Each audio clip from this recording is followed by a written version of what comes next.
You think family means safety? Think again. My name is Mr. Quiet, and until 3 days ago, I believed I understood my place in my family. I wasn't loud, I wasn't demanding. I showed up when people needed me and disappeared when they didn't. That's what made the message sting even more. It came from my younger sister, Jessica Carter, in the middle of a Wednesday afternoon. Hey, just wanted to let you know the guest list is finalized. We had to make some tough cuts. Hope you understand. Love you. I stared at it, read it again, and again. Tough cuts? I wasn't a co-worker. I wasn't an old college roommate. I was her brother. I wasn't just part of the family. I was the guy who helped her rebuild when her world fell apart. The one who paid half her rent when she couldn't make it.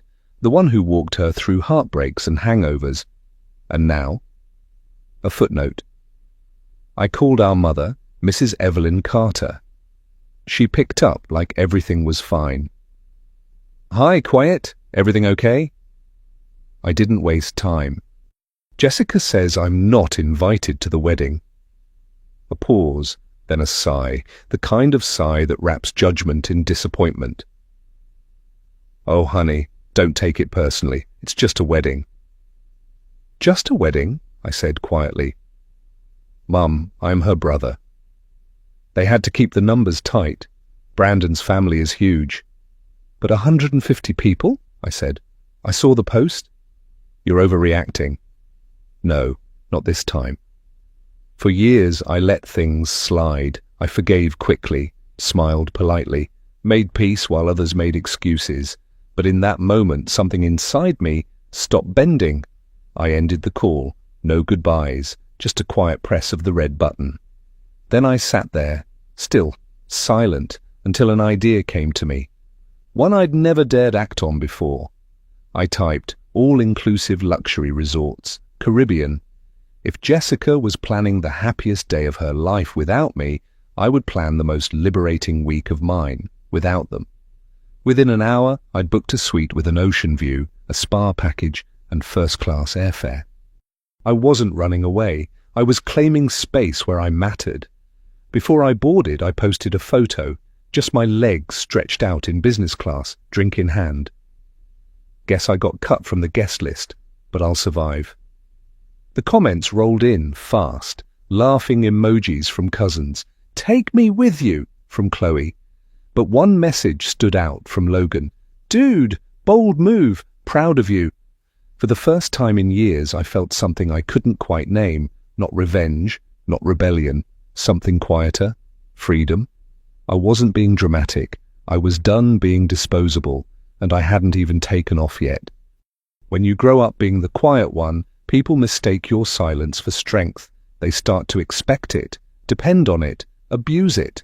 I'm Mr. Quiet, and for most of my life, I played that role without complaint. I showed up, stayed calm, carried everyone's burdens, and never once asked to be seen. But silence doesn't earn you love, it earns you absence. And that's exactly what I got when Jessica sent that message. The guest list is finalized. We had to make some tough cuts. Hope you understand. No apology, no call, just a casual erasure. At first, I waited. Maybe my mother, Mrs. Evelyn Carter, would call. Say it was a misunderstanding. Say Jessica didn't mean it. But the phone stayed still, so I called her. Quiet, she said, her voice flat. Don't take it personally, it's just a wedding. Mom, I'm her brother. She thought you'd understand. You've always been reasonable. There it was, the curse. Reasonable. Reasonable meant invisible, convenient, disposable. I ended the call. I didn't cry. I didn't shout. I sat in my apartment, alone, and stared out the window while the city moved on without me. The skyline blurred, and so did the line between their expectations and my exhaustion. I messaged Logan. Not going to the wedding? He replied in seconds. Good. Mr. Quiet deserves more than a pity invite. That hit me hard, because for the first time in a long time, I heard my name, my full name, without weight, No demand, no disappointment, just recognition. So I opened my laptop and did what I'd never allowed myself to do. I chose me, flights, booked, resort, paid, ocean view, non-refundable. I wasn't escaping, I was arriving to a version of myself I'd buried under duty. Packing was easy, saying nothing to the family, easier. They weren't looking for me anyway. They were looking for the quiet version, the background extra, not the man I was finally ready to be. And when the Uber pulled up to the curb, I looked in the mirror one last time and said it aloud, I am Mr. Quiet, and I am done shrinking. At the airport, I passed a wedding party in matching shirts, laughter, cameras, champagne at 10 a.m. None of it hurt. Because while Jessica posed for pictures I'd never be in, I was boarding a plane she'd never be on, and she still hadn't realized the one person she thought didn't matter was the only one who ever did. Some people rage when they're rejected. Some plead to be included, but me? I booked a flight. I, Mr. Quiet, had never taken a real vacation, not because I couldn't, but because I never thought I earned one. When you're raised in a family like mine, you learn that rest is weakness and silence is duty. But this time, silence wasn't noble. It was betrayal, mine to myself. The night I finalized my trip, I stared at my packed bag longer than I should have. Not because I second-guessed the choice, but because I finally realized how foreign it felt to choose me. I left without telling anyone. Not Mom, not Jessica, not even Chloe. At the airport, I bought a first-class upgrade. No hesitation, no guilt. Just one crisp swipe of the card. I boarded with nothing but a small carry-on, a playlist of jazz and a version of myself I was ready to rediscover. And when the flight attendant leaned over and smiled, Mr. Quiet, champagne? I didn't decline out of politeness this time. I raised my glass like I'd been doing it forever. 30,000 feet above the people who forgot me, I toasted to a truth they never wanted me to realize. I was never hard to love. They were just lazy with their love.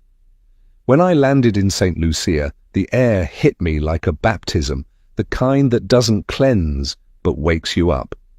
The resort was a sanctuary. Palm trees bowed over marble paths.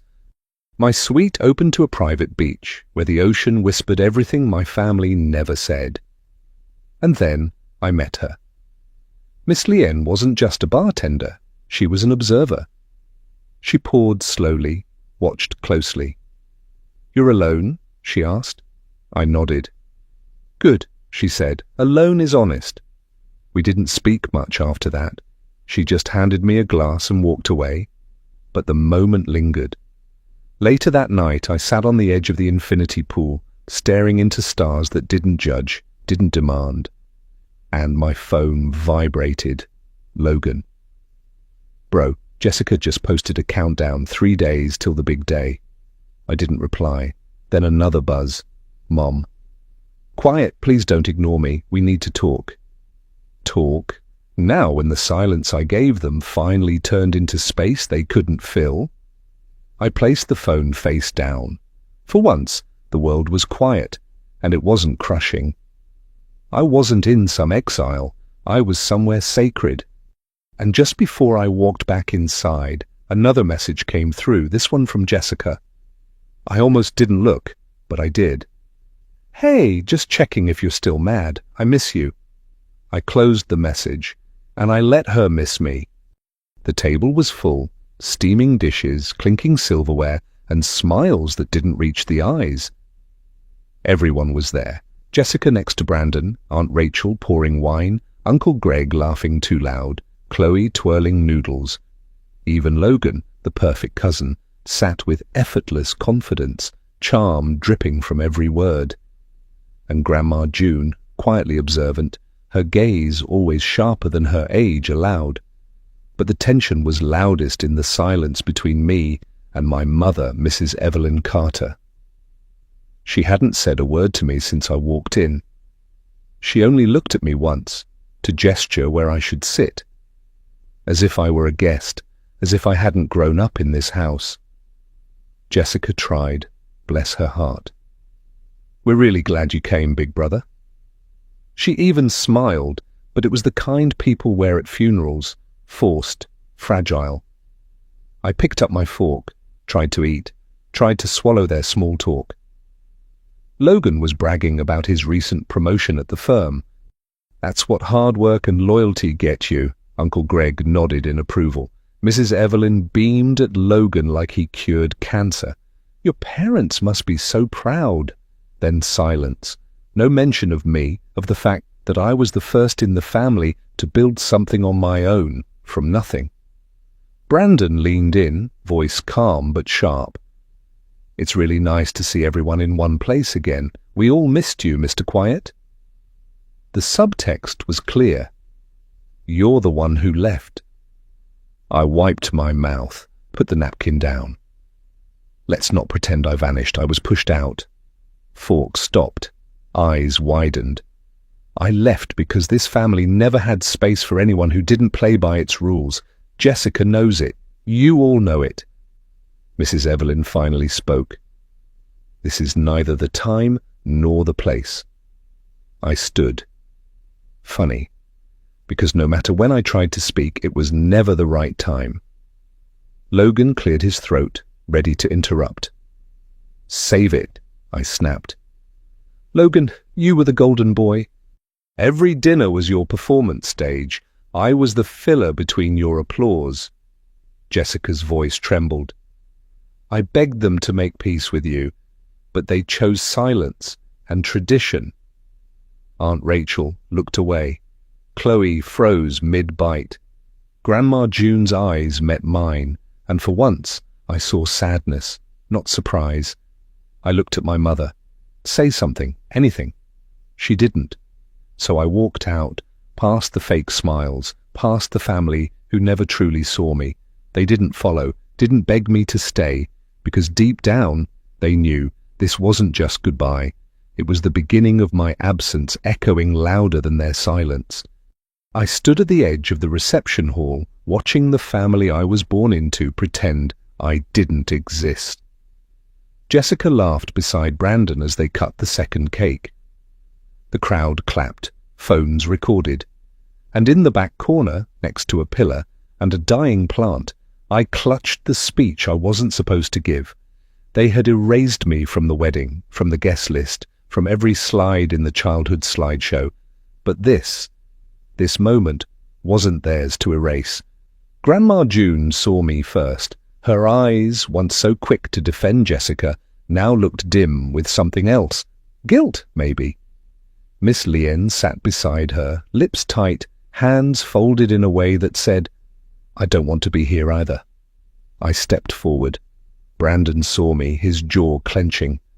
Jessica's hand, mid-air with a glass of champagne, trembled. Then I heard it, a deliberate silence. The band had stopped between songs. Everyone turned. I walked to the microphone, not rushed, not dramatic, just steady, measured. And then Mum stood up. Mrs.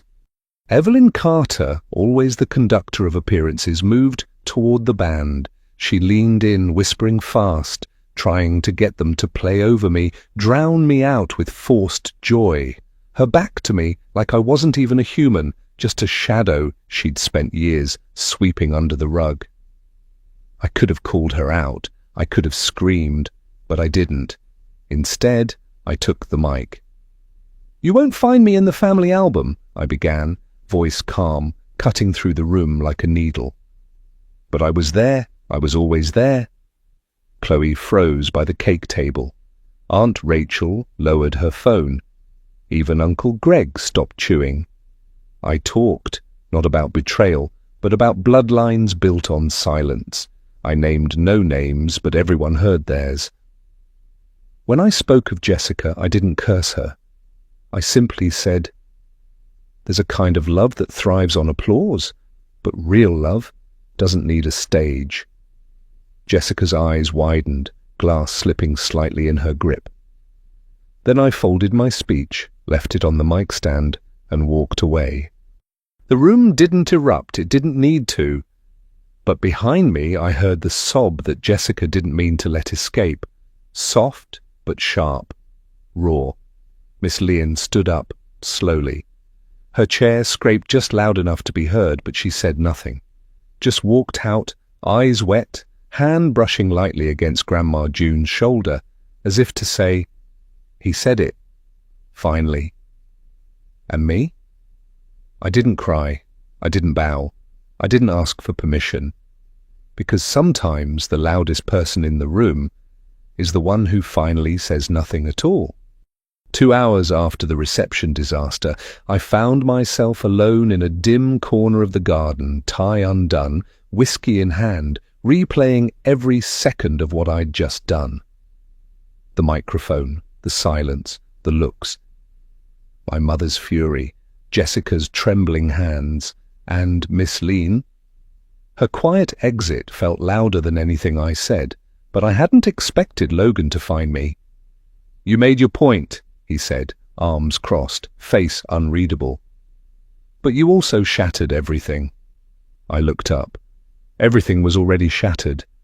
I just stopped pretending it wasn't. He didn't argue. He just sat down on the stone bench beside me like we were kids again. Only now, both of us had scars that never made it to family photos.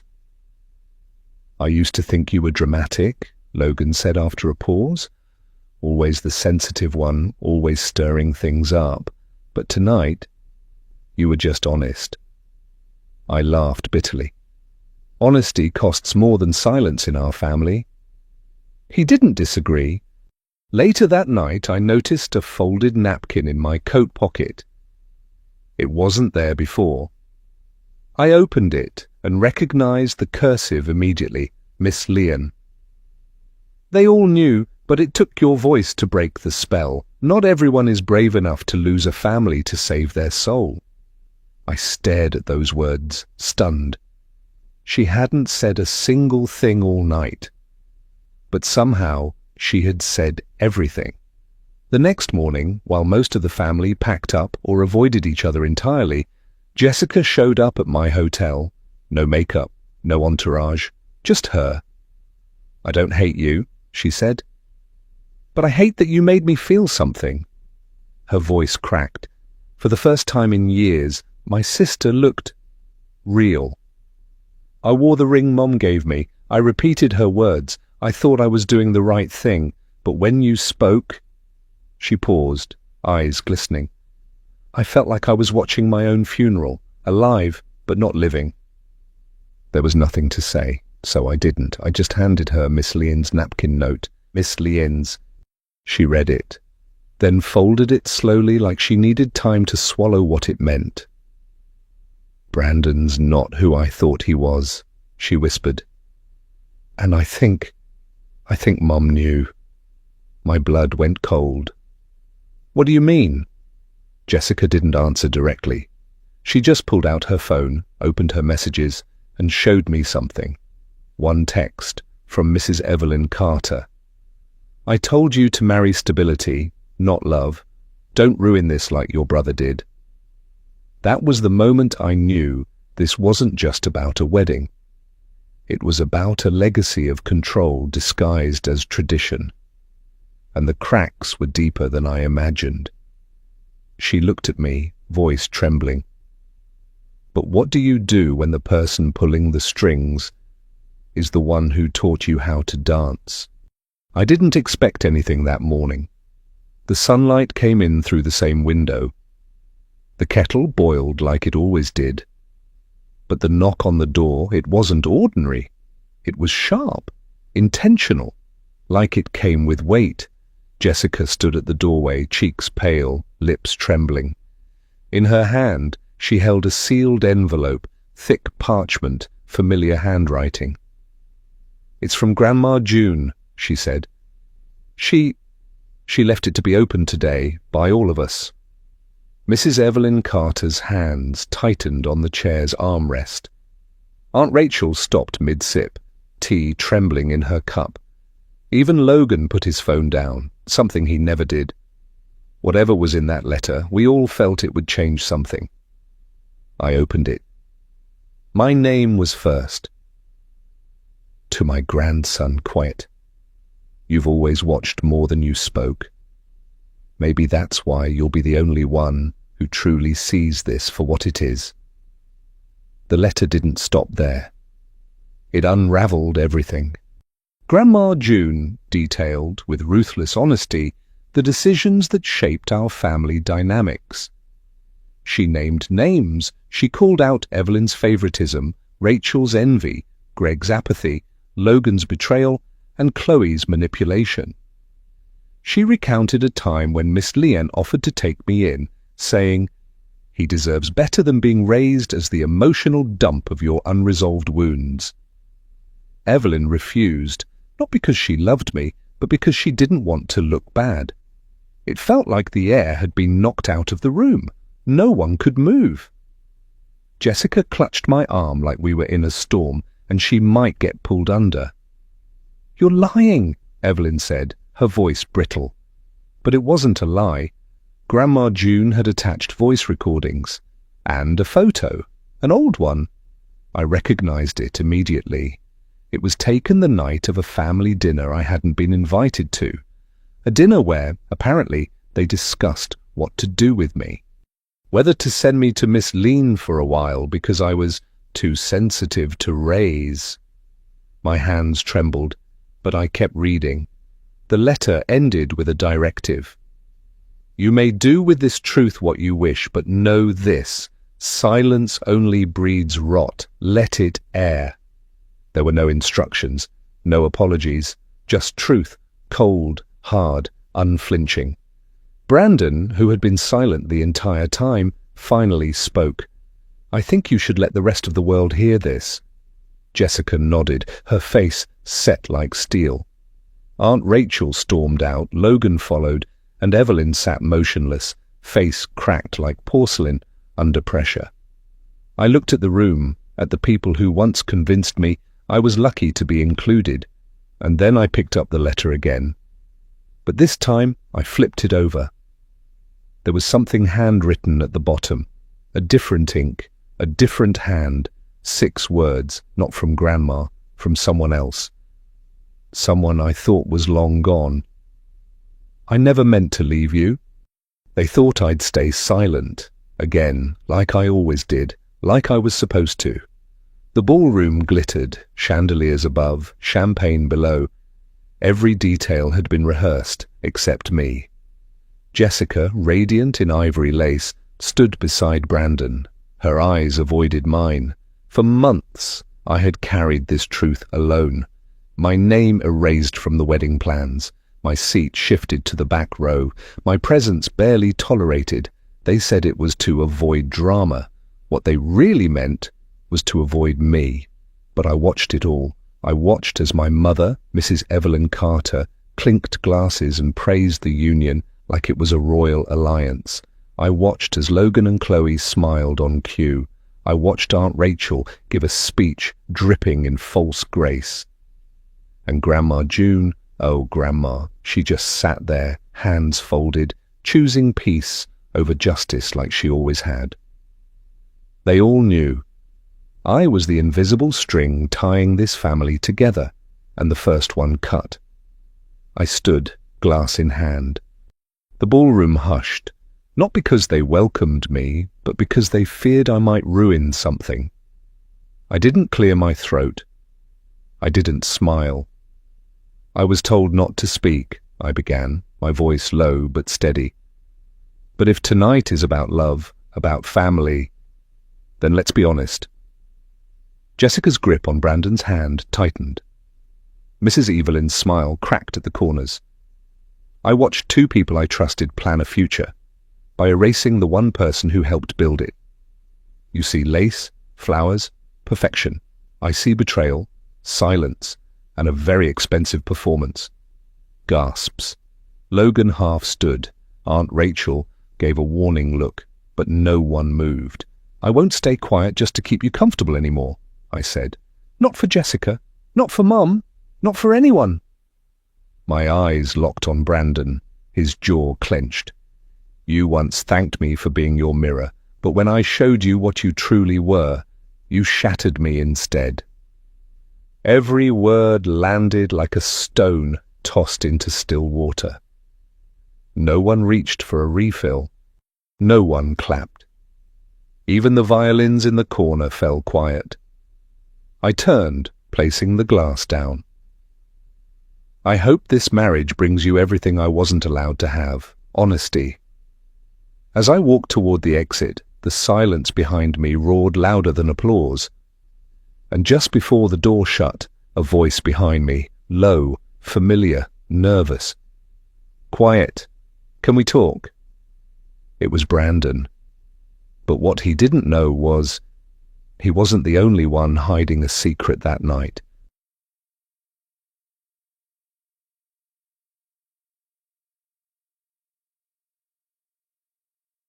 They lied, I speak, subscribe. In my own family, I was just a guest. Not love, just control. Subscribe channel Reddit Family Drama Stories. They smiled in public. They broke me in private. They told their version. Now it's my turn.